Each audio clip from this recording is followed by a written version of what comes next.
శంషాబాద్ రాజీవ్ గాంధీ ఎయిర్పోర్టుకు నిఘా red alert ప్రకటించాయి. జనవరి 26 republic day నేపథ్యంలో ఎలాంటి అవాంఛనీయ ఘటనలు జరగకుండా రెడ్ అలర్ట్ ప్రకటించాయి.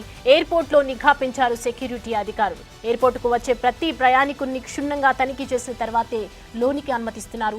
ఎయిర్పోర్టుకు వచ్చే సందర్శకులకు అధికారులు అనుమతిని నిరాకరించారు.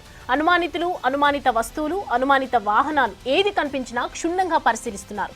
జనవరి 30 వరకు ఎయిర్పోర్టుకు సందర్శకులు ఎవరూ రావద్దని ఆదేశాలు జారీ చేశారు అధికారులు.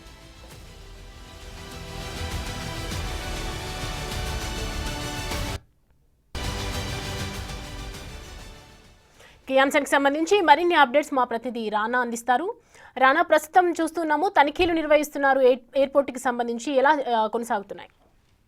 రిపబ్లిక్ డే సమీపిస్తున్నటువంటి వేళ దేశవ్యాప్తంగా ఉన్నటువంటి అన్ని విమానాశ్రయాల్లో కూడా రెడ్ అలర్ట్ ప్రకటించడం జరిగింది. దాని వల్లనే ఇవాళ శంషాబాద్ ఎయిర్పోర్ట్ లో కూడా రెడ్ అలర్ట్ ప్రకటించిన నేపథ్యంలో మొత్తం సిఐఎస్ఎఫ్ సంబంధించిన వాళ్ళందరూ కూడా అలర్ట్ అయ్యారు.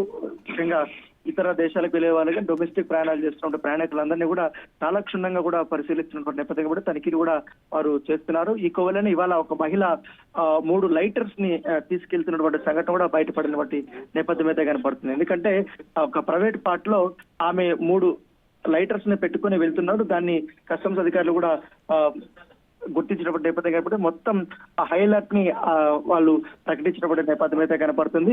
దాంతో పాటు ఇటు ఢిల్లీ గానీ, అహ్మదాబాద్ గానీ, ముంబై గానీ, అలాగే కోల్కతా గానీ, అలాగే చెన్నై ఎయిర్పోర్ట్లు, అలాగే బెంగళూరు ఎయిర్పోర్ట్లు కూడా ఈ హై అలర్ట్ ని ప్రకటించారు.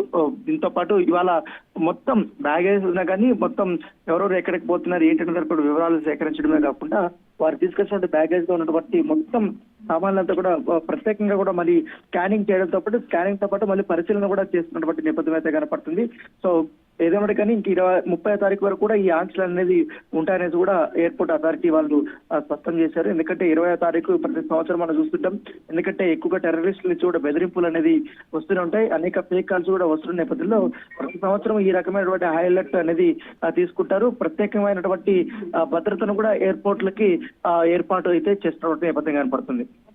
రానా, ఇప్పుడు ప్రజెంట్ మనం ఇక్కడి నుంచి వేరే దేశానికి వెళ్ళాలనుకున్నటువంటి ప్రయాణికులకు ఖచ్చితంగా ఏదైనా భద్రతకి సంబంధించినటువంటి పాస్పోర్ట్స్కి దేనికి సంబంధించిన కొత్త ఇంప్లిమెంటేషన్స్ ఏమైనా పెట్టారా ఈ 30th డేట్ వరకు?